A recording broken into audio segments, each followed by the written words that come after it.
Tari merupakan salah satu cabang seni yang menggunakan gerak tubuh manusia sebagai alat ekspresi.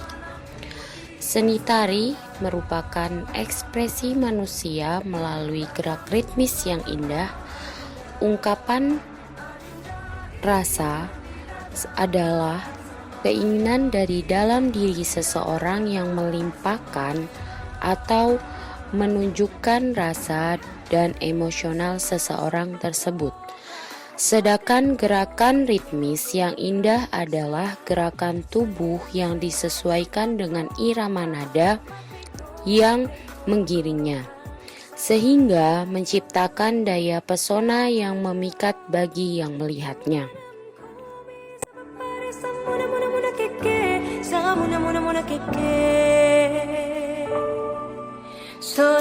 Elemen-elemen dasar tari. A. Gerak sebagai bahan baku. Gerak dalam tari bukanlah gerak realistis atau gerak keseharian, melainkan gerak yang telah diberi bentuk ekspresif. Untuk menghasilkan gerak yang indah membutuhkan proses pengelolaan dan penggarapan terlebih dahulu. Pengelolaan unsur keindahannya bersifat stitatif dan distortif. Apa yang dimaksud dengan gerakan stitatif yaitu gerak yang telah mengalami proses pengelolaan atau penghalusan yang mengarah pada bentuk yang indah. Sedangkan gerakan distortif yaitu pengolahan gerak melalui proses perombakan dari aslinya dan merupakan salah satu proses stilasi. Dari hasil pengelolaan gerak yang telah mengalami stilasi dan distorsi, lahirlah dua jenis gerak tari yaitu gerakan murni atau pure movement dan gerak maknawi. Yang pertama, gerak murni yaitu adalah dalam pengelolaannya tidak mempertimbangkan suatu pengertian tertentu, yang dipentingkan faktor keindahan gerak saja. Sedangkan gerak maknawi dalam pengelolaannya mengandung suatu pengertian atau maksud tertentu. Di samping keindahannya, gerak maknawi disebut juga gerak gestur bersifat menirukan atau imitatif atau mimitif. Apa sih pengertian imitatif dan mimitif? Imitatif adalah gerak peniru dari binatang dan alam, sedangkan mimitif adalah gerak peniru dari gerak-gerik manusia.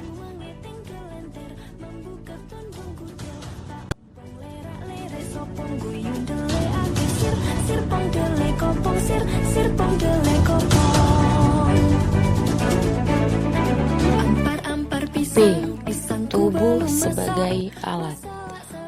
Penata tari atau penari harus menggunakan tubuh untuk bergerak baik dalam berekspresi atau menghayati apa yang digerakkannya. Dalam bergerak ada 3 aspek yang penting diperhatikan, yaitu ruang, waktu, dan tenaga. Ruang. Kesadaran dan kepekaan ruang harus dipertimbangkan dalam menyusun sebuah tarian, karena dalam bergerak selalu membutuhkan ruang. Waktu. Unsur waktu juga menentukan dalam membangun gerak tari. Dalam unsur waktu ada 3 faktor yang sangat penting, yaitu ritme, meter, dan tempo. Tenaga. Tenaga sangat diperlukan dalam melakukan gerak tari. Tenaga dalam melakukan gerakan tari dapat memberikan kesan tertentu dan dapat dirasakan oleh penonton.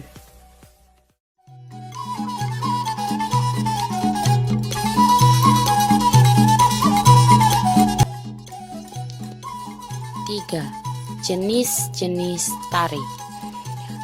Jenis-jenis tari dibagi menjadi 2, berdasarkan fungsi dan berdasarkan pola garapan. Yang pertama yaitu berdasarkan fungsi. Tari di Indonesia mempunyai 3 fungsi, yaitu tontonan atau pertunjukan berfungsi untuk upacara, hiburan, dan sebagai pertunjukan. Yang pertama, tari upacara. Upacara adat suatu kelompok masyarakat. Yang kedua, upacara adat kelahiran bayi, masa akil balik, perkawinan, dan kematian. Yang ketiga, upacara keagamaan. Dan yang terakhir, upacara kenegaraan. Contoh tari upacara, yang pertama ada tari tortor dari Sumatera, yaitu tari peninggalan dari zaman Hindu dan dipertunjukkan untuk pemujaan terhadap dewa atau leluhur.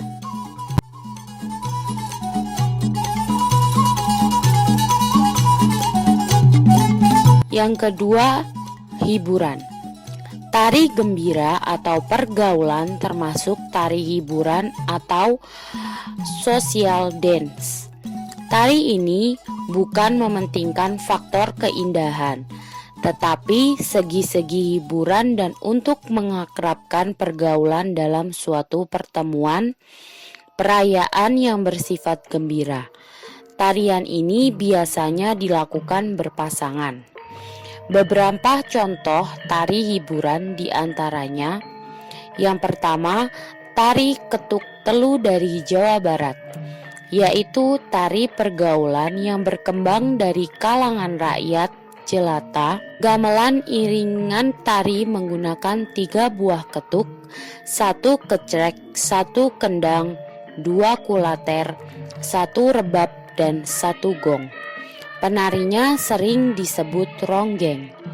Yang kedua ada tari tayub dari Jawa Tengah, yaitu tarian yang ditarik setelah selesai panen padi dan upacaranya disebut majemukan atau bersih desa. Tarian ini didahului dengan orang tua atau sesepuh desa menari. Selanjutnya tari tayub atau tayuban sering mendatangkan penari wanita atau ledek, dan akan ada penari pria atau pengibing dari penonton.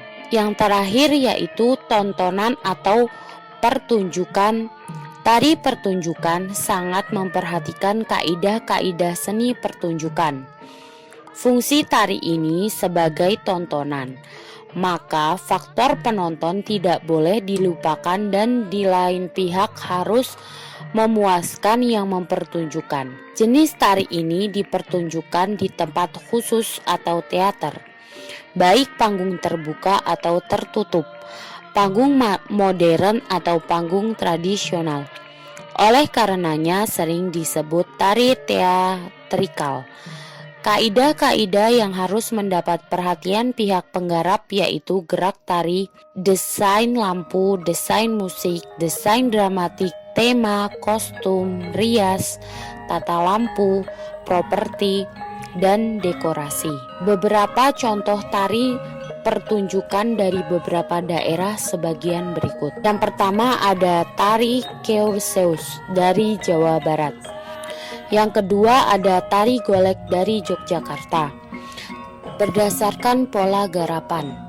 Berdasarkan atas pola garapan, tari-tarian di Indonesia dapat dibagi menjadi 2, yaitu tari tradisional dan tari kreasi baru.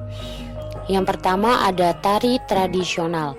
Tari tradisional adalah tari-tarian yang telah mengalami perjalanan hidup yang cukup lama dan selalu berpola kepada kaidah-kaidah atau tradisi yang telah ada. Tari tradisional berdasarkan atas nilai artistik garapannya dapat dibagi menjadi 3, yaitu tari primitif, tari rakyat, dan tari klasik. Yang terakhir yaitu tari kreasi baru. Tari kreasi adalah tari yang setiap gerakannya dilakukan dengan lebih bebas oleh penari. Jenis tari kreasi ada yang tunggal, berpasangan, dan berkelompok. Contoh tari kreasi ini diantaranya yaitu nguri, merak, kuntulan, gambir anom, lengong, gambyong, dan masih banyak lagi.